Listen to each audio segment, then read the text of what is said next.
वेंकटनाथार्य कवितार्किक केसरी वेदांताचार्यवर्यो मे सन्निधत्तां सदा कृति ज्ञानानन्दमयं देवं निर्मलस्फटिकाकृतिम् आधारं सर्वविद्यानां हयग्रीवमुपास्महे.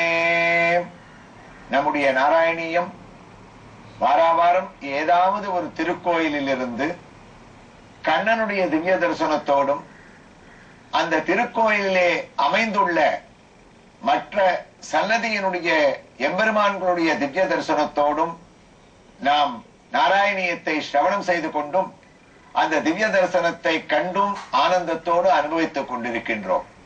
அந்த வகையிலே இந்த வாரம் நாம் சென்னை பெங்களூர் தேசிய நெடுஞ்சாலையிலே அமைந்திருக்கக்கூடிய வாலாஜாவை ஒட்டியுள்ள பூண்டி கிராமத்தில் உள்ள சந்தான வேணுகோபால சுவாமியினுடைய திருக்கோயிலில் ஒவ்வொரு சன்னதியாக தரிசித்துக் கொண்டே சென்று கொண்டிருக்கின்றோம்.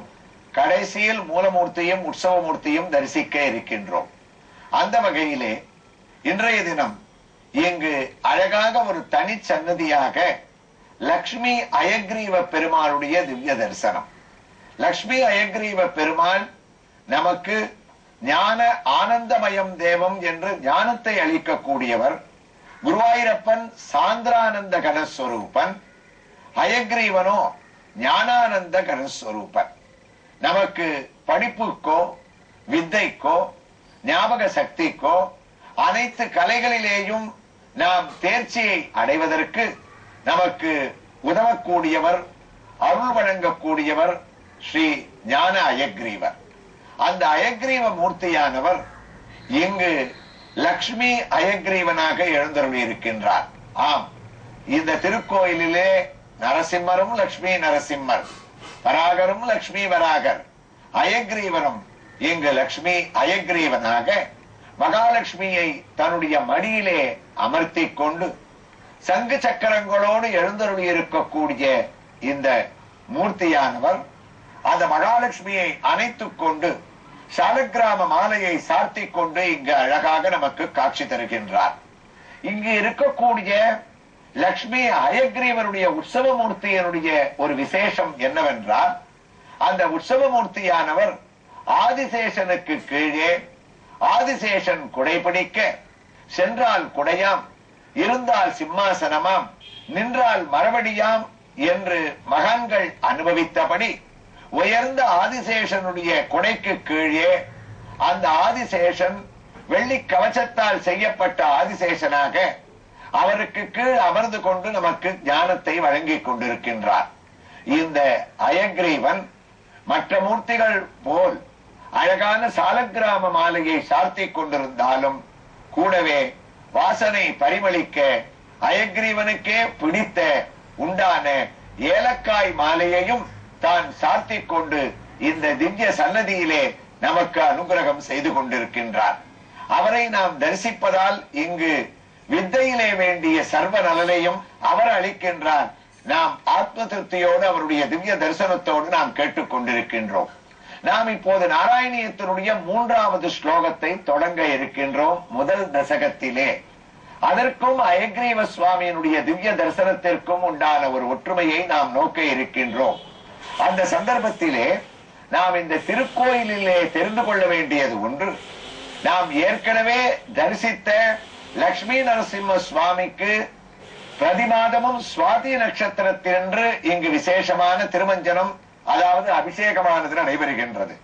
அதே போன்று லக்ஷ்மி வராகமூர்த்திக்கு ரேவதி நட்சத்திரத்தன்று அபிஷேகமானது நடைபெறுகின்றது. புனர்வசு என்றால் ஸ்ரீராமச்சந்திர மூர்த்தி திவ்யமான திருமஞ்சனத்தை இங்கு அழகாக கண்டருளுகின்றார். அதே போன்று இங்கு நாம் இப்போது தரிசித்துக் கொண்டிருக்கக்கூடிய லக்ஷ்மி அயக்ரீவர் பகவான் உகந்த ஸ்ரவண நட்சத்திரம், அதாவது திருவோண நட்சத்திரத்திலே ஒவ்வொரு மாதமும் நாம் இங்கு வந்தோமே ஆனால் அவருடைய திவ்ய அபிஷேகம், அதாவது அந்த திருமஞ்சன வைபவத்தை நாம் தரிசனம் செய்யலாம். இந்த திவ்ய அயக்ரீவ மூர்த்தியினுடைய அழகான தரிசனத்திற்குள் நாம் அந்த தரிசனத்துடன் நாராயணியத்தின் முதல் தசகத்தினுடைய 3வது ஸ்லோகத்தை ஸ்ரவணம் செய்வோம். சத்வம் யத்தத் பராப்யாம் अपरिकलनतो निर्मलं तेन तावद् भूतैर्भूतेन्द्रियैस्ते वपुरिति बहुचका श्रूयते व्यासवाक्यम् तस्वच्चत्वात्यदत्तादितपरसुखचित् गर्भनिर्वासरूपो कृष्ण तस्मिन् तद्धन्यारमन्ते श्रुतिमति मधुरे सुग्रगे விக்கிரகேதே. முதல் 2 ஸ்லோகங்கள்ல பகவான் பிரதிஷ்டையான ஒரு வைபவம், அவரை சரணாகதி பண்ண வேண்டிய விஷயங்கள், குருவாயூர் கஷேத்திரத்துல அவர் சிறிய மூர்த்தியாக இருந்தா கூட அவர் எப்படி கீர்த்தி பெரியவராக நமக்கு அனுகிரகம் பண்ணிட்டு இருக்காருன்னு சொல்ல வந்த பட்டத்திரி இங்கு அந்த ஸ்லோகத்துல அவருடைய ரூபத்தை வர்ணிக்கிறாரா. அதாவது சத்வயத்தத்பராப்யாம் அபரிகலனதோ நிர்மலம் தேன தாவத். வாழ்க்கையில ஒரு மனிதனிடத்துல இருக்கக்கூடிய குணங்கள் 3: ரஜோகுணம், தமோகுணம், சத்துவகுணம். இந்த 3 குணங்கள்ல குருவாயூரப்பன் எந்த குணத்துக்கு அதிபதி தான்? அப்ப இந்த ஸ்லோகத்தை ஆரம்பிக்கச்சேயே இந்த 3 குணங்களுடைய அந்த பொருள் என்னன்னு நம்ம தெரிஞ்சுக்க வேண்டியது கண்டிப்பாக அவசியம். ரஜோகுணம் என்பது வாழ்க்கையில ரொம்ப வேகமா இருக்கிறது. ஒரு காரியத்தை சொன்ன உடனே அதை காதுல வாங்கிக்காம வேகமா அதை முடிக்கணும்னு பரபரப்போட இருக்கக்கூடிய ரஜோகுணத்தை சேர்ந்த மனிதர்களுடைய வகையை நம்ம அடிக்கடி பார்த்துட்டு இருக்கோம். அதுக்கு அடுத்த குணம் என்னன்னா அதற்கு எதிராக இருக்கக்கூடிய குணம், அதுதான் தமோ குணம்.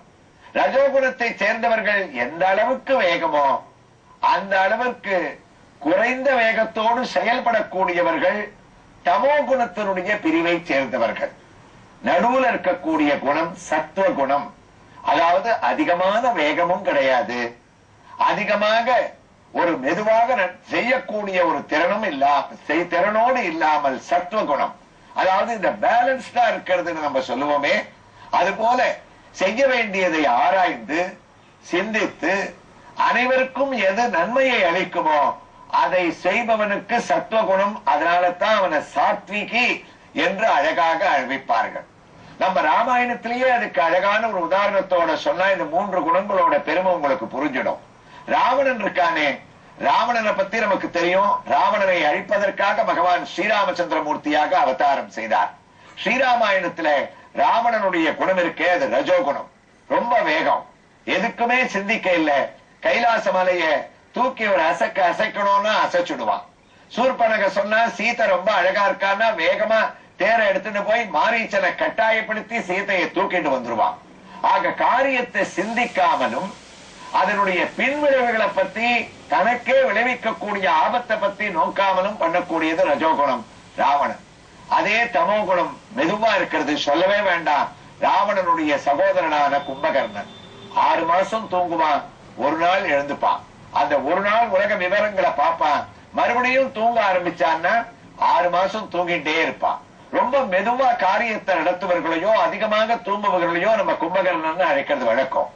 ஆக ரஜோகுணம் வேகமா இருக்கிறது ராவணன், நமக்கு தமோ குணம் கும்பகர்ணன். அதுல சத்துவகுணம் ராமாயணத்துல இந்த தம்பிமார்கள்ல யாருன்னா விபீஷணன், சாத்விகி.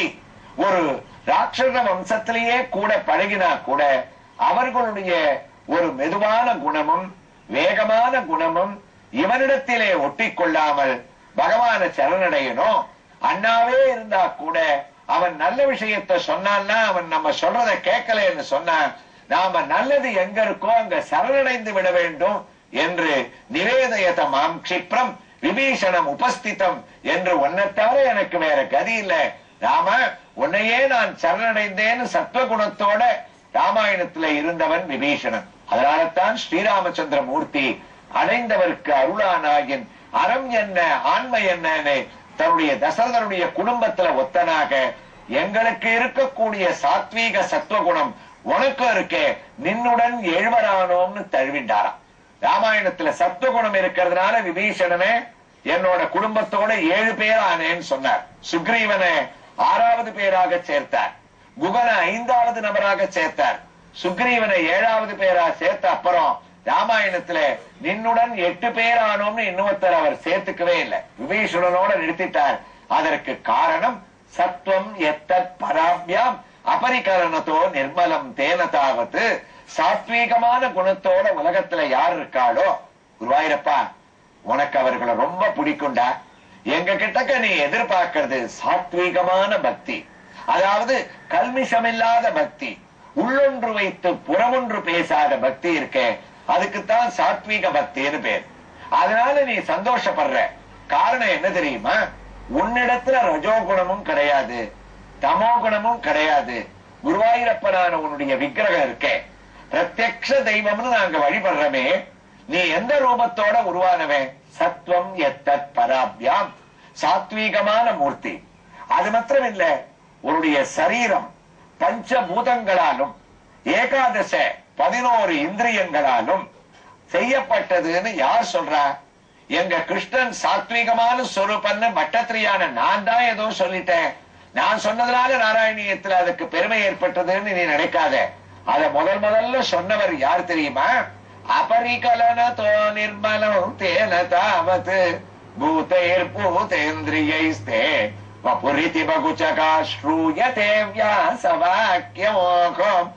இவ்வளவு பெருமைகள் நிறைந்த மகாவிஷ்ணு தான் இங்க குருவாயூரப்பனாக வந்திருக்கான். வாழ்க்கையில இருக்கக்கூடிய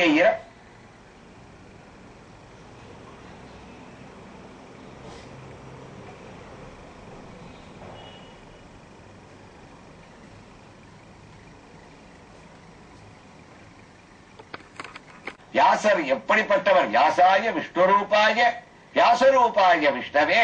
வியாசர்னா விஷ்ணு, விஷ்ணுனா வியாசர்னு 18 புராணங்களை எழுதினவர். 18 புராணங்களை எழுதிய அவர் உன்னை பத்தி வர்ணிச்ச ஒவ்வொரு புராணத்திலையும் வியாசர் எங்க மகாவிஷ்ணு எப்படிப்பட்டவர் அப்படின்னு சொன்ன சத்துவகுணம் நிரம்பியவன், சாத்வீகி, அடக்கமாக இருக்கக்கூடியவன், எவ்வளவு தன்மைகள் இருந்தாலும் வெளியில அதை காட்டிக் கொள்ளாதவன், பரபிரம்மஸ்வரூபம் அப்படின்றத உன்னுடைய ரூபமாகவே இருக்கிற வியாசர் சொன்னார். ஏன்னா நீதான் வியாசரா வந்து பிறந்த, வியாசாய விஷ்ணு ரூபாய. அப்ப நீயே உன்னுடைய பெருமையை எடுத்து சொன்னேன்னு சொன்னா அது உண்மையாகத்தானே இருக்கும். அப்படிப்பட்ட வியாசாதி மகர்ஷிகள் சொன்ன ஒரு பெருமை அபரிகலனதோ நிர்மலம் தேன தாவத். நான் இன்னைக்கு உட்கார்ந்து நாராயணியத்துல அவர்கள் சொன்னதை கேட்டுண்டு ஒரு மனிதனுக்கு இயல்பாகவே ஞானமானது எப்படி உண்டாகும்? புராணங்களை படிப்பதால உண்டாகும், வியாசாதி மகர்ஷிகள் கேட்கறதுனால உண்டாகும்.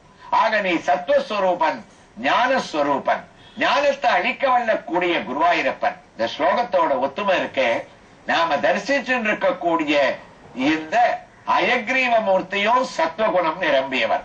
சாத்வீகமா அவர் இருக்கிறதுனாலதான் ஏலக்காய் மாலையை போட்டு அவர் நம்ம வழிபடுறதுன்றது நமக்கு அந்த ஞான சக்தியை கொடுக்கிறதுன்னு சொல்றோம். அப்ப அயக்ரீவனும் ஞானம் நிரம்பியவன். 3வது ஸ்லோகத்துல நான் வர்ணிக்க ஆரம்பிச்ச குருவாயூரப்பனான நீயும் சத்வகுணத்தால ஞானத்தை அளிக்க வல்லவன். அப்ப உன்னுடைய ஞானம் எனக்கு கிடைக்கணும்னு சொன்னா வியாசர் சொன்னதை நான் கடைபிடிக்கணும்.